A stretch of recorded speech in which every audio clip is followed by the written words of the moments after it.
Muy buenos días, queridos hermanos. Es un gusto, hermanos, poder estar delante de ustedes, entre ustedes también, para adorar al Señor en este día, que es el Día del Señor, ¿no? Y bueno, hermanos, vamos a entrar a este tiempo central, que es la predicación de la palabra del Señor. Y voy a rogarles, hermanos, que puedan abrir sus Biblias en Ruth, capítulo 1. Vamos a buscar nuestras Biblias en Ruth, capítulo 1.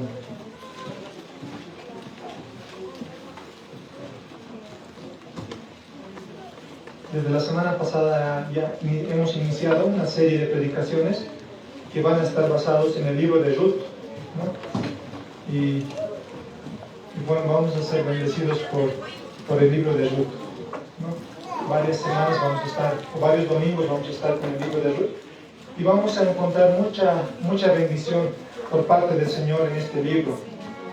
Es un libro favorito para muchos, como les decía la anterior semana, porque narra una historia, realmente una historia de amor, una historia trágica, de algo oscuro, de algo triste, va a ir a algo muy bueno, muy maravilloso, muy bonito. Como yo les decía, que iniciaba con un matrimonio, ya, pero un matrimonio que va seguido de pecado, de muerte, pero va a terminar el libro en un matrimonio hermoso, ¿no? Un matrimonio de Ruth y Booz, que representa también el matrimonio de Cristo y su iglesia. ¿Ya? La Biblia entera misma empieza así, ¿no? Empieza con un matrimonio de Adán y Eva y seguido con pecado, Caín, ¿no? Está la caída, pero termina en Apocalipsis, ¿no? Que nos habla acerca de las bodas del Cordero. Entonces vamos a encontrar mucha riqueza en este libro de Ruth, ¿no? Y se encuentra en medio de la oscuridad, ¿no? Jueces, Samuel hablan de guerra, de batallas, de enemigos, de muerte, castigo, juicio, y en medio de estos dos libros el Señor ha querido poner ahí Ruth, ¿no? como una historia de amor, ¿no? Una luz de esperanza en medio de la oscuridad. Y hoy vamos, hermanos, a solamente meditar en capítulo 1, versículo 1 al 6. Capítulo 1, versículo 1 al 6. Vamos a dar lectura a la palabra del Señor. Dice: aconteció en los días que gobernaban los jueces, que hubo hambre en la tierra, y un varón de Belén de Judá fue a morar en los campos de Moab, él y su mujer, y sus hijos, y 2 hijos suyos. El nombre de aquel varón era Elimelech, y el de su mujer Noemí, y los nombres de sus hijos eran Mahlón y Kelión, efrateos de Belén de Judá. Llegaron pues a los campos de Moab y se quedaron allí. Y murió Elimelech, marido de Noemí, y quedó ella con sus 2 hijos, los cuales tomaron para sí mujeres moabitas. El nombre de una era Orpa, y el nombre de la otra Ruth. Y habitaron allí unos 10 años. Y murieron también los 2, Mahlón y Kelión, quedando así la mujer desamparada de sus 2 hijos y de su marido. Entonces se levantó con sus nueras y regresó a los campos de Moab, porque oyó en el campo de Moab que Jehová había visitado a su pueblo para darles pan. Vamos a orar. Amantísimo Padre Celestial, queremos, Señor, en esta hora, agradecerte, Señor, por cuán bueno eres tú, Señor, a nosotros. Gracias, Señor, por reunir a tu pueblo en este lugar. Gracias, Señor, por cada uno de mis hermanos que está aquí, Señor. Te rogamos, Señor, que este tiempo sea de mucha bendición para nosotros, que puedas tocar nuestro corazón, que puedas hablarnos a nuestra necesidad, conforme a lo que nosotros necesitamos. Y, Señor, lo que más necesitamos es el Evangelio, Señor. Pero es lo que más olvidamos. Y ayúdanos a recordarnos del Evangelio el día de hoy, Señor. En el nombre de Jesús, pedimos tu asistencia, suple mis necesidades, mis debilidades, Señor, y la de todos nosotros. Queremos honrarte en este tiempo en el nombre de Jesús. Amén. Amén. Hermanos, he titulado este sermón La sonrisa de Dios detrás de la aflicción. El título de este sermón, hermanos, es La sonrisa de Dios detrás de la aflicción. Y vamos a ver tres cosas en cuanto a la aflicción. En primer lugar, versículo 1 y versículo 2, vamos a ver la aflicción por la necesidad material. Vamos a ver la sonrisa de Dios detrás de la aflicción por la necesidad material. En segundo lugar, versículo 3 al versículo 5, vamos a ver acerca de la aflicción por la muerte de los seres queridos. Vamos a ver en segundo lugar la sonrisa de Dios detrás de la aflicción por la muerte de los seres queridos. Y en último lugar, en tercer lugar, vamos a ver la aflicción como instrumento para volver a Dios. En tercer lugar, hermanos, versículo 6, vamos a ver la sonrisa de Dios detrás de la aflicción como instrumento para volver a Dios. Vamos a comenzar con el primer encabezado, la primera parte, versículo 1 y 2, la aflicción por la necesidad material. El versículo 1, hermanos, dice así, nuevamente vamos a la lectura, solamente el versículo 1. Aconteció en los días que gobernaban los jueces, que hubo hambre en la tierra, y un varón de Belén de Judá fue a morar en los campos de Moab, él y su mujer y 2 hijos suyos. Hermanos, lo primero que aquí podemos ver que el autor menciona es aconteció, ¿no? En otras palabras dice, hermanos, sucedió. Así que, hermanos, Ruth no es un cuento o no es una novela inventada, ¿ya? Sino que realmente pasó. Es historia, ¿no? Realmente esta historia de Ruth pasó. Ahora, ¿cuándo sucedió? Sucedió, dice, hermanos, cuando los jueces gobernaban. Sucedió cuando los jueces gobernaban. Hermanos, Samuel, que probablemente es el autor, nos pone en contexto, ¿no? ¿De cuándo fue que aconteció esta historia que está narrando? Y para nuestra comprensión debemos recordar el contexto de los jueces. Y recientemente, hace 2 semanas, terminamos de estudiar jueces. Y vamos a recordar, porque esta historia pasó cuando gobernaban los jueces. ¿Y qué pasó cuando gobernaban los jueces? Había una crisis realmente cruda, ¿no? Muy grande. Pero en primer lugar, había una crisis espiritual. ¿Se acuerdan cómo, hermanos, termina Jueces, capítulo 21, versículo 25? Dice, en estos días no había rey en Israel. Cada uno hacía lo que bien le parecía. En esa época, hermanos, recordemos que Dios juzgó muchas veces a su pueblo. Y les enviaba hambruna, les enviaban enemigos que los opriman, ¿no? Y todo eso por la infidelidad del pueblo de Israel. Hablando de Israel como nación, como pueblo. Ellos pecaban y Dios les mandaba hambruna o les mandaba enemigos. Pero también en esa época podemos ver mucha misericordia de parte de Dios. Mucha gracia de parte de Dios. Enviando jueces, enviando libertadores. Para que los liberte de sus enemigos. Eso es lo que hemos visto en Jueces. Cuando el pueblo de Dios era infiel, la mano de Dios estaba con ellos. Cuando el pueblo de Dios era fiel, la mano de Dios estaba con ellos. Pero cuando el pueblo pecaba e iba en pos de dioses falsos, hacían pacto con otras naciones, aún se casaban con otras personas fuera del pacto, Dios retiraba su mano de su pueblo y sufrían opresión de los enemigos. Y pasaban hambre y demás calamidades. El Señor ya lo había dicho más antes, Levítico 26, versículo 3. Dice, si anduviereis en mis decretos y guardareis mis mandamientos y los pusiereis por obra, yo daré, dice, vuestra lluvia en su tiempo, y la tierra rendirá sus frutos, y el árbol del campo dará su fruto. Vuestra trilla alcanzará la vendimia, y la vendimia alcanzará la sementera. Y comeréis vuestro pan hasta saciaros, y habitaréis seguros en vuestra tierra. Cuando había fidelidad, hermanos, había bendición. Había fidelidad, había bendición de Dios. Pero cuando había infidelidad, había pobreza, había hambre, había escasez. Había opresión de los enemigos. Ese era el pacto de Dios. Ustedes obedecen mis mandamientos, mi mano va a estar sobre ustedes.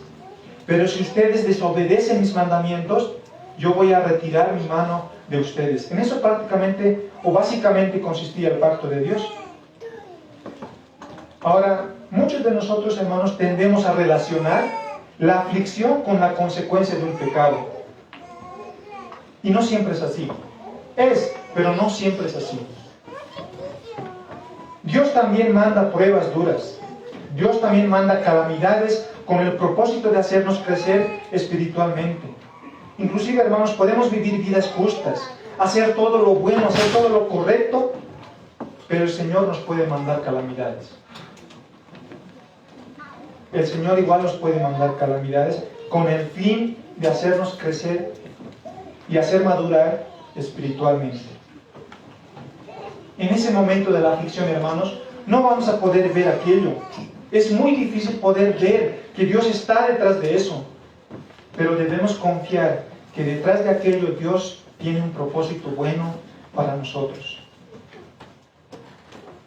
Pero cuando Dios manda dificultades, también debemos examinar nuestras vidas. Porque puede ser una prueba de parte de Dios, pero también puede ser una disciplina de parte de Dios. Debemos examinar nuestra vida. ¿He hecho algo yo malo delante de Dios? ¿He pecado delante del Señor? Y si hay algo, una dificultad, una calamidad, un sufrimiento, probablemente sea el castigo, sea la disciplina que Dios me está dando por ese pecado. Pero si yo no he pecado, pero aún así vino a mí calamidad, dificultad, sufrimiento, aflicción a mi vida, puede ser una prueba de parte de Dios. Así que en la época, hermanos, de los jueces, había una crisis espiritual muy grande que también conlleva a una crisis material muy grande. Hubo hambre en la tierra, dice. Dice, y un varón de Belén de Judá fue a morar en los campos de Moab, él y su mujer y 2 hijos suyos. Hermanos, la palabra Belén en hebreo significa casa de pan. ¿Ya? Es importante que ustedes puedan conocer. Belén significa casa de pan. En otras palabras, este hombre y su familia vivían en la casa de pan, en Belén. Este hombre vivía en la casa de pan. Pero este varón, con su familia, él, su esposa y sus 2 hijos, se fueron a morar o a vivir en los campos de Moab. Hermanos, entonces, en los días donde los jueces gobernaban, el pueblo de Dios estaba en tan grande rebeldía. Era la época, dijimos, el tiempo o la época de los jueces era la época más negra en la historia de Israel, por causa de su pecado. Y por causa de su rebeldía, de su pecado, Dios les quita lo más básico, que es el pan.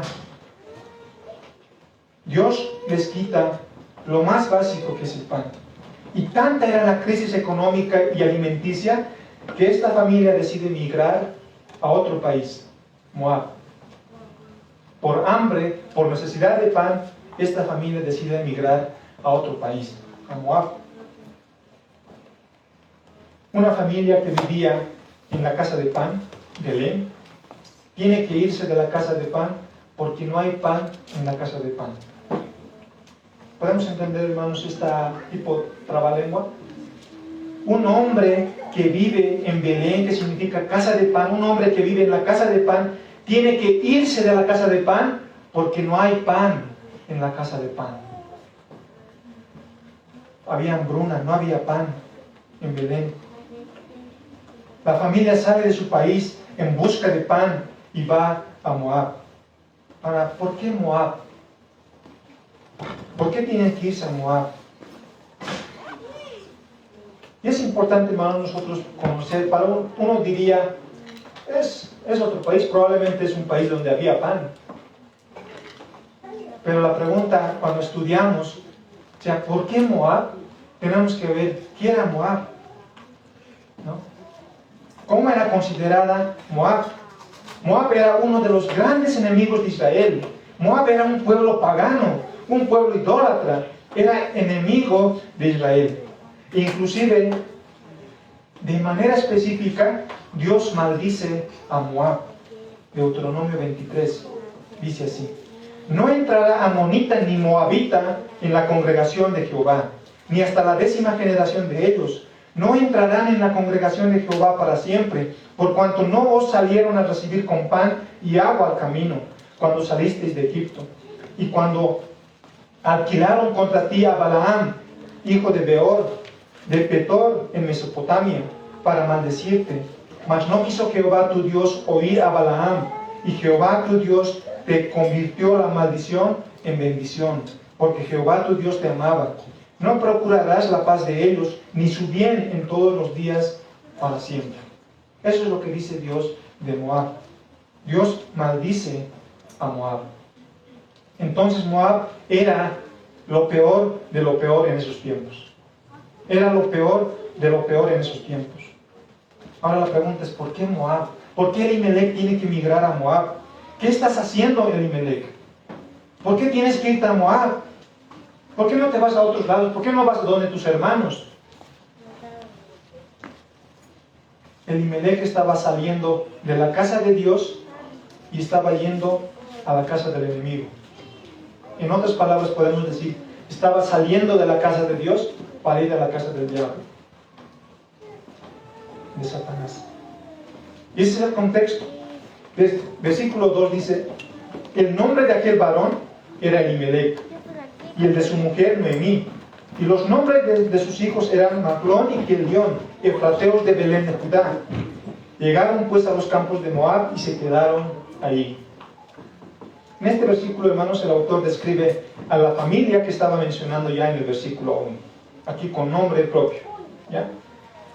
Aunque el pueblo de Israel se había apartado de Dios, los padres de Elimelech parecen haber sido fieles, creyentes, piadosos. A pesar de la idolatría que prevalecía en ese tiempo, le dieron a su hijo el nombre de Elimelech, que en hebreo significa Dios es mi rey. Elimelech significa Dios es mi rey. Y para este tiempo en que narra la historia de Ruth, Elimelech estaba casado, dice, con Noemí, que en hebreo significa dulzura o placentera, ¿ya? Noemí significa dulzura o placentera. Y ellos tenían dos hijos, Mahlón y Kelión. Mahlón significa débil o enfermizo, y Kelión significa en hebreo defectuoso o fracasado. Ahora este varón llamado Elimelech, como padre de familia, decide llevar a su familia a otro país porque no había pan en la casa de pan. Y es muy interesante, hermanos, el significado del nombre de Elimelech, ¿no? Dios es mi rey. Dios es mi rey. La familia de Elimelech era una de las pocas familias que aún permanecían en las cosas del Señor, bajo el gobierno de Dios. Pero decide salir del pueblo de Dios, del gobierno de Dios, de donde Dios era su rey, al peor lugar que había, Moab, por la necesidad alimenticia o la necesidad material. Y hermanos, esa es la peor decisión que pudo haber tomado, que también afectó a su familia. Elimelech está buscando sustento material por encima del sustento espiritual. Y hermanos, esto es una cuestión de prioridades, ¿no? Es cuestión de prioridades. Hermano, ¿has pensado alguna vez en tus prioridades? ¿Cuáles son tus prioridades? Elimelech está dando prioridad al hambre y al sustento material de su familia por encima del sustento espiritual. Es cuestión de prioridades. Hermanos, ¿cuál vale más? ¿El sustento espiritual o el sustento material? ¿Cuál vale más? Elimelech estaba arriesgando la salud espiritual de su familia por obtener un sustento material. Elimelech y su familia debía estar en Israel para cuando Dios los visitaría para darles pan. Porque más adelante vamos a ver que Dios los visita a su pueblo para darles pan. Pero Elimelech tenía que estar ahí, pero no. Sino que salieron de Dios para ir con el diablo por un pecado, por un pedazo de pan o por un bocado de pan. Eso es lo que prácticamente estamos viendo. Y aquí quisiera hacer unas consideraciones, hermanos, ¿no? Y quisiera dirigirme a los padres de familia, ¿no? Varones. Ustedes son responsables de su familia. Los papás, los varones, son responsables de su familia. Y lo que pasa a su familia es responsabilidad de ustedes. Y es por eso que debemos de considerar muy bien esto. No seguir los pasos de Elimelech. Elimelech priorizó lo material antes de lo espiritual, por lo que hubo consecuencias desastrosas. Pero también hay mamás que cumplen el rol espiritual de padres para su familia. Y papás también. ¿Cuál es tu prioridad? Mamá, papá, ¿cuál es tu prioridad?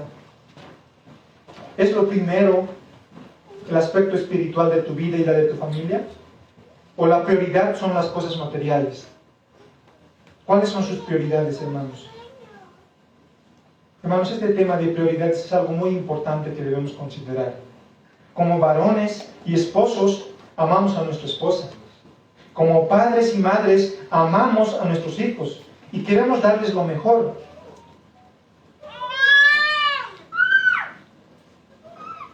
Inclusive podemos darles aquello que nosotros no tuvimos. Creo que ese sentimiento, tal vez muchos de los padres pasamos. Cuando no teníamos algo en nuestra infancia y queríamos algo y no lo tuvimos, nosotros como padres los queremos dar.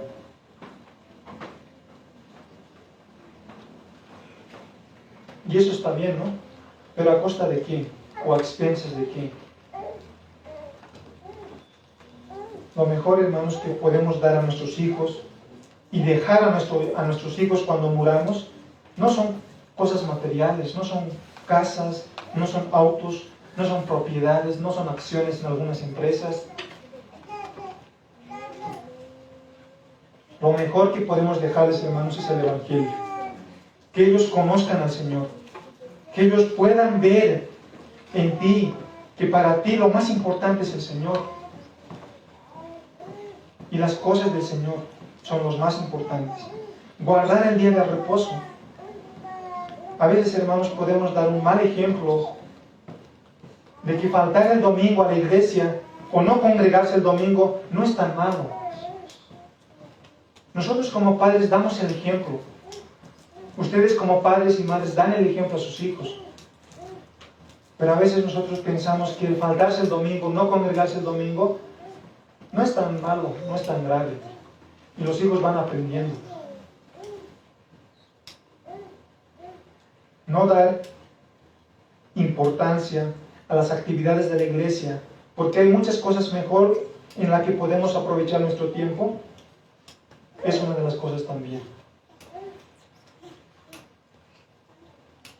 A veces podemos quedarnos en la casa y no ir a la iglesia, o queremos ir a pasear, a comprar algunas cosas, pasar tiempo con los chicos en el parque, en vez de ir a la iglesia. Hermanos, son ejemplos que nosotros estamos dejando a nuestros hijos. ¿Qué ejemplo estamos dando a nuestros hijos? Que es la siguiente generación. Hermanos, ¿se acuerdan cómo empieza Jueces?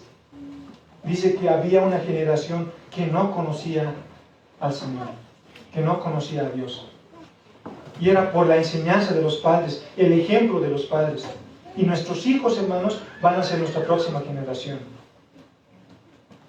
Van a ser los próximos que van a estar en la iglesia congregándose. Pero ¿cuánta importancia le van a dar ellos al día del Señor? ¿Cuánta importancia le van a dar nuestros hijos al Señor mismo? Tal vez lo mismo o menos del que nosotros le damos. A veces, hermanos, nosotros tenemos que hacer despertar a nuestros hijos para que vayan al colegio temprano y correr, tomar un taxi para no atrasarse. Para ir al trabajo tenemos que tomar taxi, correr, preocuparnos para llegar a tiempo. Pero a veces en el día del domingo podemos dormir hasta tarde, podemos llegar tarde. Hermanos, ¿cómo están nuestras prioridades? Nadie es perfecto, pero es el Señor que nos va ayudando día tras día a mejorar y a conducir correctamente nuestras prioridades. Que el Señor nos ayude. Como padres a veces trabajamos de sol a sol para tener comodidades. Sin embargo, descuidamos a la familia. Hermanos, ¿saben? Arriesgamos mucho, a veces todo, por poco o por nada. Elimelec priorizó lo material por falta de lo básico, el pan. Y fue a morar a Moab, arriesgando la vida espiritual de su familia. Pero muchas veces nosotros priorizamos lo material, no en busca de lo básico como el pan, sino en busca de comodidades, lujos y placeres. Jesús nos enseñó acerca de la prioridad que debemos tener en Mateo 6:33. Mas buscad primeramente el reino de Dios y su justicia, y todas estas cosas os serán añadidas. Las dificultades pueden ser una tentación para abandonar las leyes de Dios y abandonar el pueblo de Dios. En Génesis capítulo 13 nos narra acerca de la historia de Lot y Abraham. Dice que Lot y Abraham andaban y vivían juntos. Ambos tenían ganados, mucho ganado. El versículo 6 nos dice: pero la tierra no era suficiente para que habitasen juntos, pues sus posesiones eran muchas, y no podían morar en un mismo lugar. Versículo 9 dice: Abraham dijo a Lot: ¿no está toda la tierra delante de ti? Yo te ruego que te apartes de mí. Si fueres a la mano izquierda, yo iré a la derecha, y si tú a la derecha, yo iré a la izquierda. Versículo 10. Y alzó Lot sus ojos, y vio toda la llanura del Jordán, que toda ella era de riego, como el huerto de Jehová. Ahí, hermanos, podemos ver el claro ejemplo de las consecuencias por decisiones tomadas en prioridades equivocadas. Lot proveyó materialmente para sus ovejas. Sus ovejas disfrutaban de pastos verdes. ¿Pero qué comió su familia? Su familia comió codicia, inmoralidad, lujuria, pecado tras pecado en Sodoma y Gomorra. La mujer de Lot se giró, dice, porque deseaba aquello más que lo que Dios tenía preparado adelante para ellos. ¿Qué hicieron las hijas de Lot? Pecaron contra su padre, pecaron contra el Señor, embriagando a su padre y durmiendo con él y concibiendo de él. Es así como afecta a la familia, hermanos. Por una decisión en base a prioridades equivocadas, afecta a la familia.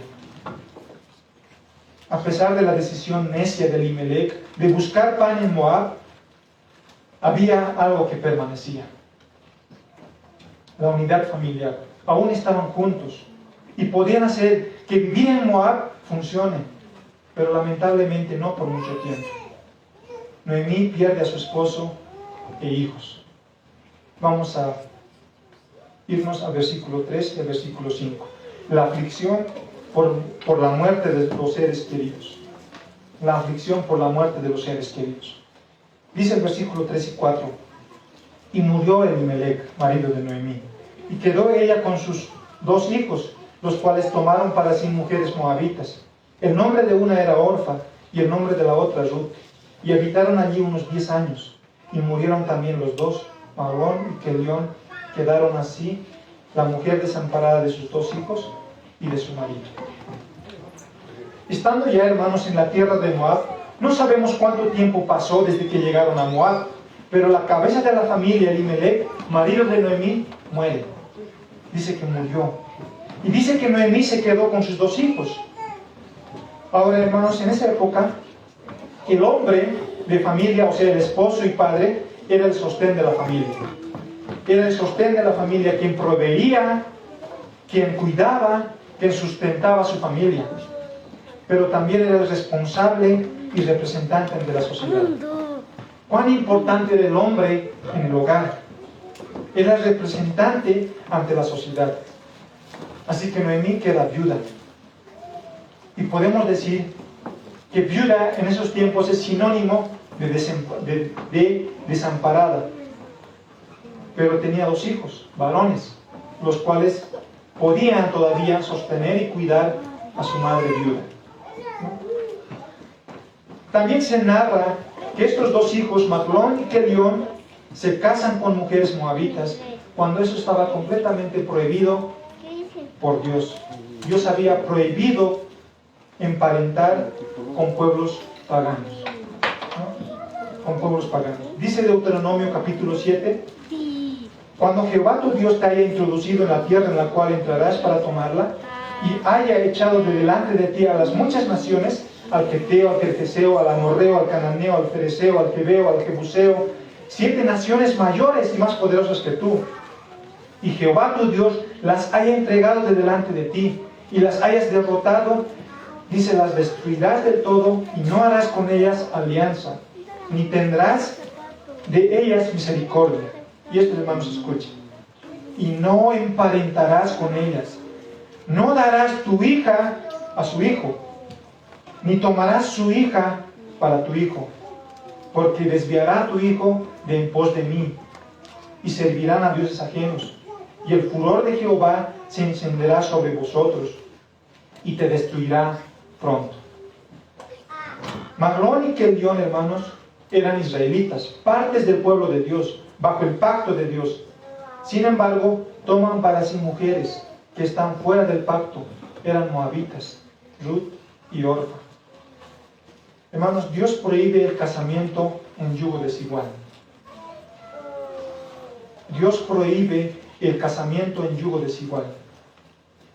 No es que Dios prohíbe casarse con extranjeros, ¿no? Porque vemos muchos extranjeros que llegan o que adoptan la fe en Jehová, como Rahab de Jericó, Naamán el sirio, Ruth, por ejemplo, también lo que estamos viendo ahora. Pero lo que Dios prohíbe es casarse con personas que no están dentro del pacto, que no tienen fe en el Señor, aquellos que no creen en Dios, que no tienen una común fe con nosotros. Eso es lo que Dios prohíbe. No es que Dios estaba guardando la etnia de los hebreos, sino, o del pueblo de Israel, sino que Dios estaba cuidando la vida, la santidad espiritual del pueblo. Así que podían casarse con extranjeros siempre y cuando tengan una común fe, que crean en el Señor. Eso, ¿se acuerdan? Hemos hablado también en Jueces, cuando hablamos de Sansón. ¿Acaso no fue lo que sucedió a Sansón? ¿Y se acuerdan cuando el padre de Sansón le dice: hijo, ¿acaso no hay mujer que puedas tomar de entre nuestro pueblo? ¿Por qué tienes que ir a tomar una mujer de los filisteos, de Timnat? Pero Sansón, necio, dice: no, es que ella me gusta. No, es que yo quiero ella. También fue el pecado de Salomón. Aún con toda la sabiduría que tenía Salomón, tomó, dice, muchas mujeres extranjeras que al final desviaron su corazón a adorar a sus ídolos. Y quisiera leerles primero de Reyes capítulo 11, que narra esta parte. Dice así: pero el rey Salomón amó además a la hija de Faraón, a muchas mujeres extranjeras, a las de Moab, a las de Amón, a las de Edom, a las de Sidón, y a las Geteas, gentes de las cuales Jehová había dicho a los hijos de Israel: no os llegaréis a ellas, ni ellas se llegarán a vosotros, porque ciertamente harán inclinar vuestros corazones tras sus dioses. A estas pues se juntó Salomón con amor. A estas pues, dice, se juntó Salomón con amor, y tuvo 700 mujeres reinas y 300 concubinas.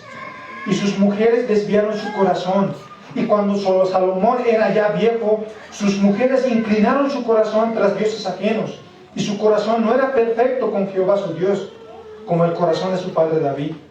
Porque Salomón siguió a Astoret, diosa de los sidonios, a Milcom, ídolo abominable de los amonitas. E hizo Salomón lo malo ante los ojos de Jehová, y no siguió cumplidamente a Jehová como David su padre.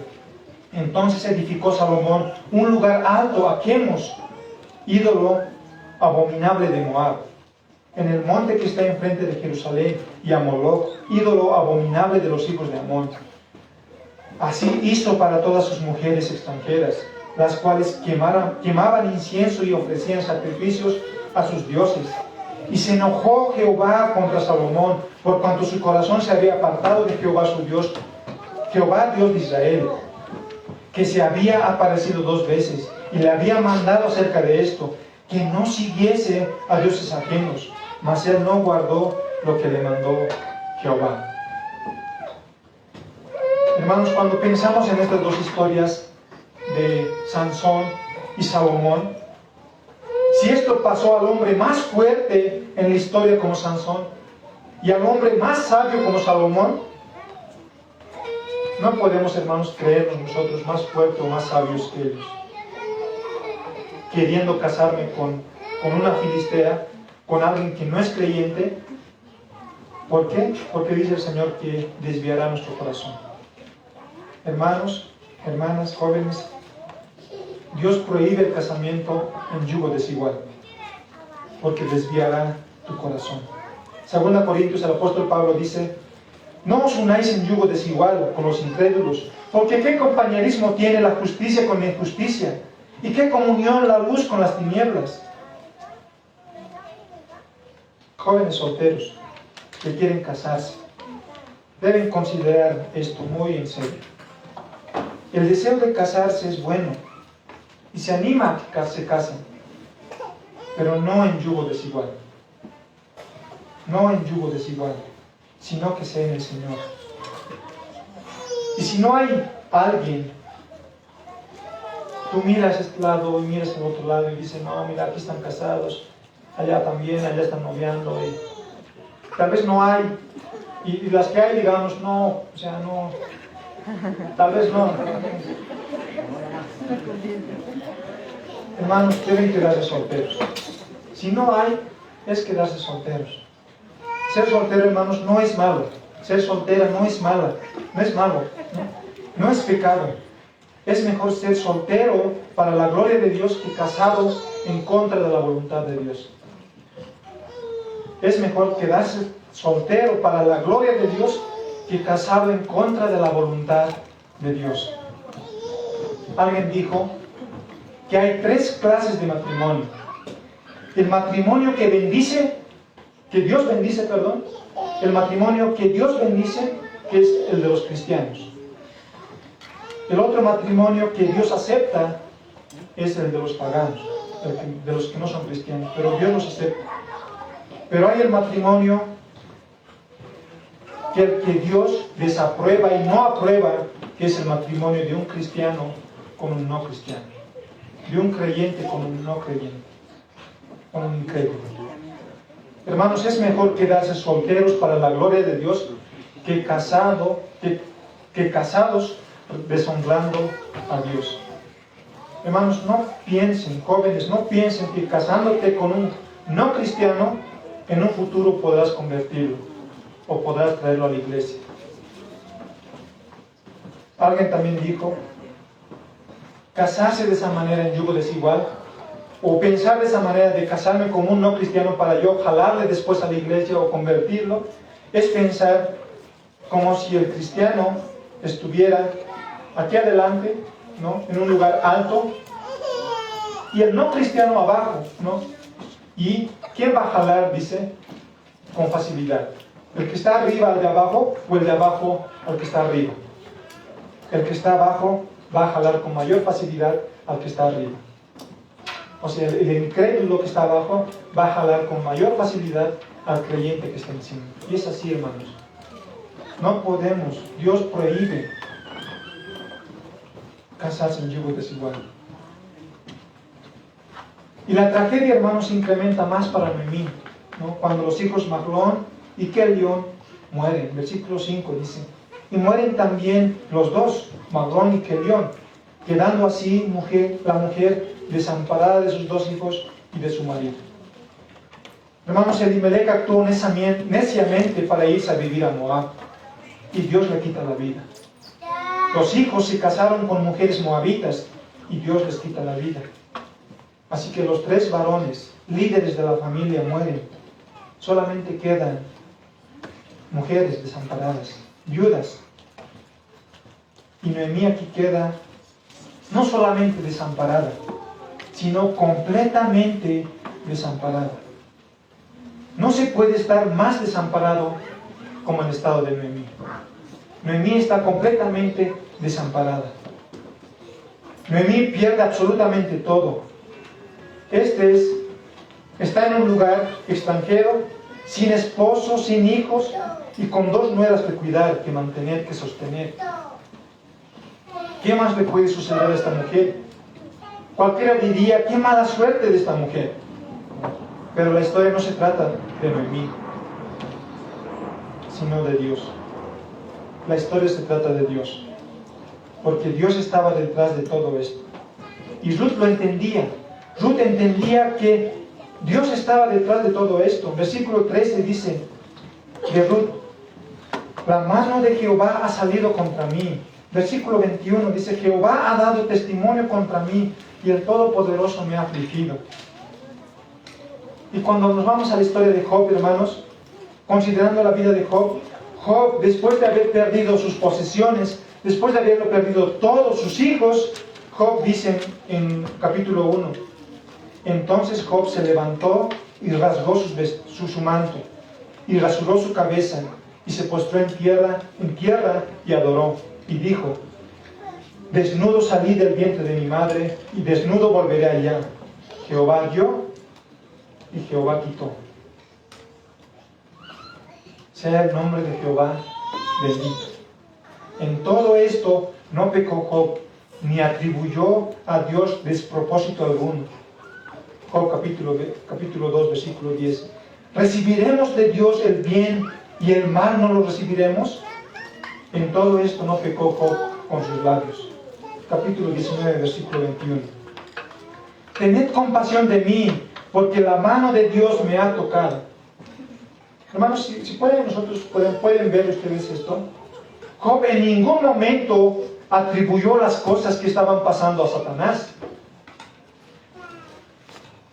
En ningún momento Job dijo: Satanás, aléjate de mí, ya no me quites a mi familia, ya no toques mis heredades, no toques mi cuerpo. No es que le echó la culpa a Satanás. Job sabía que esto que estaba pasando venía de Dios, que todo aquello que había pasado venía solamente de Dios. Así que no es mala suerte, hermanos, sino es Dios detrás de esto. Si tú has pasado algo, estás pasando algo, si vas a pasar algo en un futuro, no es mala suerte, sino es Dios detrás de eso, con un propósito. No es casualidad que nos pasen cosas así, sino es causalidad de parte de Dios para un beneficio espiritual. No es casualidad, sino es causalidad de parte de Dios con un propósito espiritual, para llevarnos a un crecimiento y madurez espiritual y ser formados a la imagen de nuestro Señor Jesucristo. Ese es el propósito que Dios quiere conseguir con la aflicción. Así que, hermanos, no se trata de nuestra historia, sino de Dios. En mi historia y en tu historia, hermano, Dios es el protagonista principal para un final feliz, para un final bueno. Hermanos, es mejor recibir algo de la mano de Dios que no recibir nada. A veces vamos a recibir bendición de una mano, pero a veces vamos a recibir pruebas de la otra mano. Pero cualquiera sea que recibamos, de cualquier mano que recibamos de parte de Dios, nosotros tenemos que aceptarlas. Es mejor recibir algo, alguna bendición tal vez de una mano, o alguna prueba que nos va a llevar a un sufrimiento de la otra mano. Pero es mejor recibir algo de las manos del Señor que no recibir nada. Que no recibir nada. Dios puede desampararnos, puede quitarnos todo. A veces Dios va a tocar y quitarnos en aquello en la cual nosotros ponemos nuestra confianza. Dios puede desampararnos. Y a veces nos podemos encontrar en total oscuridad por las aflicciones, pero siempre habrá una luz de esperanza. Así como Ruth se encuentra en un lugar oscuro de Jueces y Samuel, Ruth está ahí en medio de ahí, como una luz de esperanza. Hermanos, es necesario estar en la oscuridad para poder apreciar la luz. ¿Cómo vamos a poder apreciar la luz cuando todo está iluminado? Necesitamos estar en oscuridad para poder apreciar la luz. Y a veces Dios va a hacer eso. Dios nos va a quitar todo. Dios va a quitar aquello que más queremos, nuestros seres queridos. Lo puede hacer, pero tiene un propósito.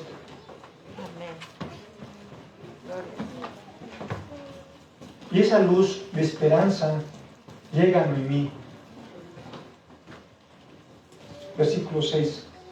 La aflicción como instrumento para volver a Dios.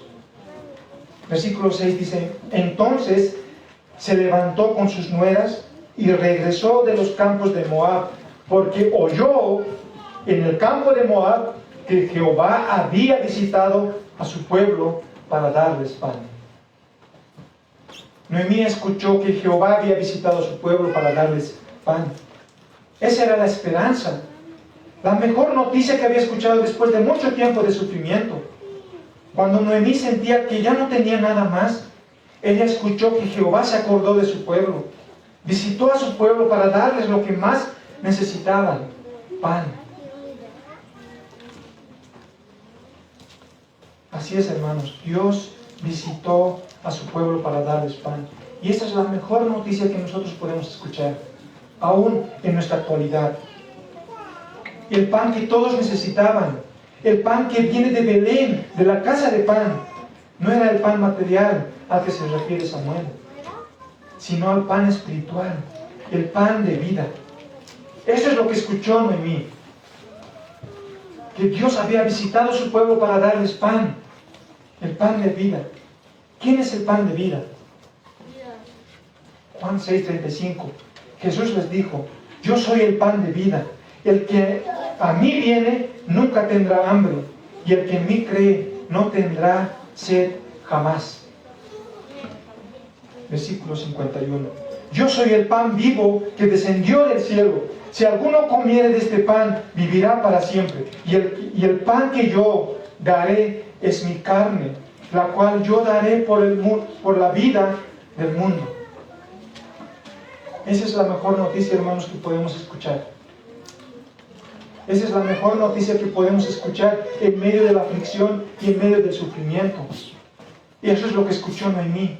El sufrimiento es un instrumento de Dios para hacernos volver a Dios a través del Evangelio, a través de escuchar el Evangelio. En todo el mundo hay hambruna de pan por causa del pecado. El pecado se ha acrecentado tanto que podemos decir que cada hombre hace lo que bien le parece. Todos hacen lo que ellos quieren. Todos los hombres han pecado, se han rebelado contra Dios, pero por la misericordia de Dios y por la gracia de Dios, Él nos envió el pan de vida eterna, que es nuestro Señor Jesucristo, para salvarnos. Jesús murió dando su vida por su pueblo. Amigo, amiga, hoy has escuchado el Evangelio y tú eres un pecador. Has quebrantado los mandamientos de Dios y solamente mereces el castigo eterno en el infierno bajo la ira de Dios. Pero así como para Noemí, no todo está perdido. Había una salida, había una esperanza, una luz de esperanza. Dios había visitado a su pueblo. Y Dios nos visitó hace 2000 años atrás. Jesús, el Hijo de Dios, estuvo en esta tierra, caminando con hombres iguales a nosotros, predicándoles que se arrepientan de sus pecados y que crean en Él para perdón de sus pecados y salvación de sus almas. Amigo, amiga, ve a Jesús en arrepentimiento y fe. Pídele que te perdone de todos tus pecados y pídele que te salve. No hay mejor noticia que saber que Dios está con nosotros, que seamos sus hijos y que un día estaremos en el cielo gozándonos con Dios. Hermanos, creyentes, no vayan a Moab para conseguir el sustento material. No arriesgues tu vida y la de tu familia. Hermanos, no arriesguen sus vidas espirituales por conseguir un sustento material. Moab, hermanos, no siempre va a ser un lugar. También pueden ser las decisiones malas que tomamos. Debemos alejarnos, hermanos, de todo aquello que nos aleja de Dios. Aléjense de todas las cosas que les alejan de Dios. Examinen su vida, piensen, ¿qué cosa es que te aleja de Dios? ¿Qué cosas son aquellas cosas que te alejan de Dios? Tenemos que alejarnos de esas cosas. Debemos alejarnos de todo aquello que nos aleja de Dios. La vida espiritual, hermanos, es lo más importante. Amén. Si eres padre, dale un ejemplo a tus hijos. Las cosas materiales son perecederas. Un día los tienes, el otro día no. Que no importan las cosas materiales. Nada importa en este mundo sino solo Dios. Enséñales eso a tus hijos, a tu familia. ¿Para qué afanarnos tanto para conseguir lo material? Porque ¿qué aprovechará el hombre si ganara todo el mundo y perdiere su alma? ¿O qué recompensa dará el hombre por su alma? Mateo 16, 26. A veces, hermanos, nos vamos a encontrar en lugares donde nuestra vida espiritual y la de nuestra familia va a ser afectada. Nos vamos a encontrar en ciertos lugares donde la vida espiritual de nuestra familia, de nuestra vida, va a ser afectada. Debemos salir de ese lugar. Hermanos, sal de ese lugar. Mejor es la vida espiritual que cosas de este mundo. Si pensamos que no tenemos a dónde ir, puedes ir a Jesús. Él jamás te deja y Él jamás te desampara. Y si vamos a morir de hambre porque no hay comida, es mejor morir honrando a Dios que vivir deshonrándolo. Pero no vayas a Moab. Es mejor morir honrando a Dios que vivir deshonrándolo. Hermanos, Dios está detrás de nuestra historia, detrás de nuestras circunstancias. Si estás pasando dificultades, si estás sufriendo por algo, alégrate porque viene de Dios. Detrás de eso está Dios cumpliendo su propósito. No lo vamos a comprender. El dolor nos va a enseguecer como a Noemí, como vamos a ver el siguiente domingo. A pesar de que Noemí conocía que Dios estaba detrás de eso, Noemí va a decir cosas que aparentan lo contrario. Y es porque la ceguera, a veces las aflicciones nos ciegan. Pero es cuando nosotros tenemos que recordar que Dios está ahí, Dios está detrás de eso. A veces Dios quita aquello en la que confiamos y dependemos, o ponemos nuestra confianza, para que solamente podamos confiar en Dios. Si tú confías en algo o en alguien, a veces Dios va a ser tan duro para quitarte aquello, para que tú realmente puedas confiar en el Señor. Y no esperemos aquello. No esperemos a que Dios nos quite aquello en el cual nosotros poníamos nuestra confianza, sino que nosotros podamos confiar desde ahora solamente en el Señor, en Dios. Y sobre todo, Dios tiene un plan extraordinario detrás de todo. Así como todo lo que pasó a Noemí debía suceder, porque solamente así Ruth, la moabita, sería la bisabuela de David. Solamente así Ruth, la moabita, la extranjera, la que estaba fuera del pacto, sería la bisabuela de David. Tenía que suceder. Y que de ese linaje iba a venir el Salvador, nuestro Señor Jesucristo. Así también, hermanos, todo lo que hagamos y todo lo que nos pase debe suceder. Sufrimiento, aflicción, las cosas que sean, hermanos, cualquier pequeño o grande que sea, debe suceder para algo maravilloso en un futuro. Tiene un propósito en un futuro.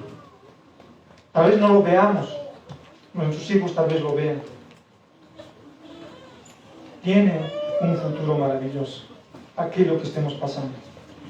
Y cuando pensamos en aquello, y cuando va ocurriendo, tal como lo ha planeado Dios, todo el plan maravilloso, extraordinario que Dios tiene, podemos ver la sonrisa de Dios detrás de la aflicción.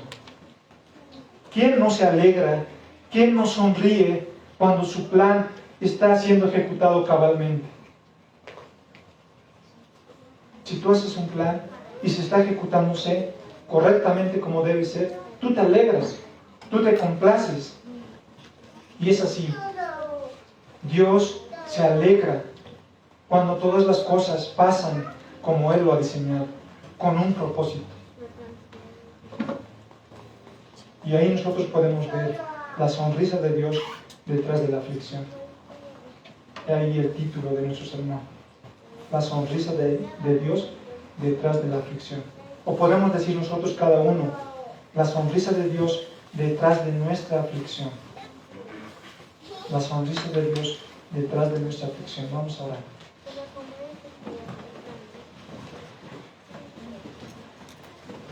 Amantísimo Padre Celestial, estamos, Señor, muy agradecidos porque tu palabra, Señor, ha sido leída, Señor, ha sido explicada también, y también ha sido aplicada en nuestros corazones. Te agradecemos, Señor, porque tú realmente nos enseñas. A veces eres duro con nosotros, pero es necesario, Señor, porque solamente así podemos comprender y poder examinar nuestras vidas, Señor, de todo aquello que estamos fallando, Señor. Todos hemos pecado, Señor, aún tenemos debilidades.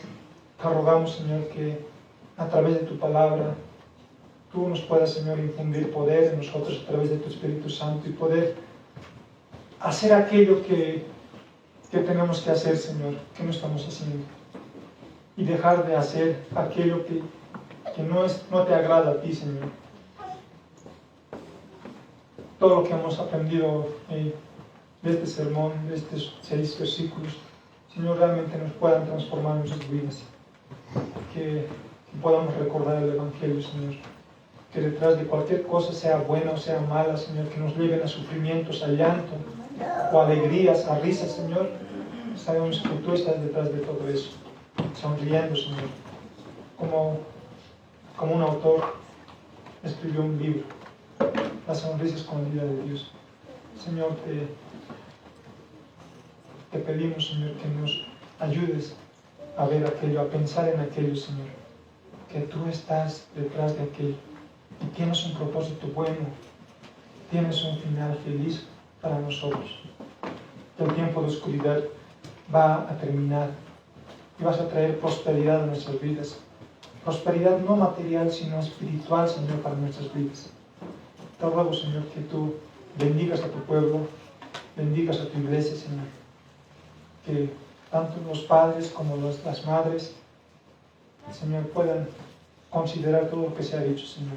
Podamos considerar todo lo que se ha dicho. Jóvenes, los solteros, Señor, te ruego que tú también puedas, Señor, poner en su corazón esta tu verdad, Señor, acerca del noviazgo, del matrimonio, Señor. Y te ruego, Señor, por toda tu iglesia, Señor, para que en la situación que estemos podamos mirarte a ti, Señor, y podamos agradecer y alegrarnos, Señor, por lo que tú estás haciendo en sus vidas. Señor, quisiéramos siempre recibir algo de ti, Señor, ya sea de tu mano derecha o de tu izquierda, Señor, pero la queremos recibir, Señor.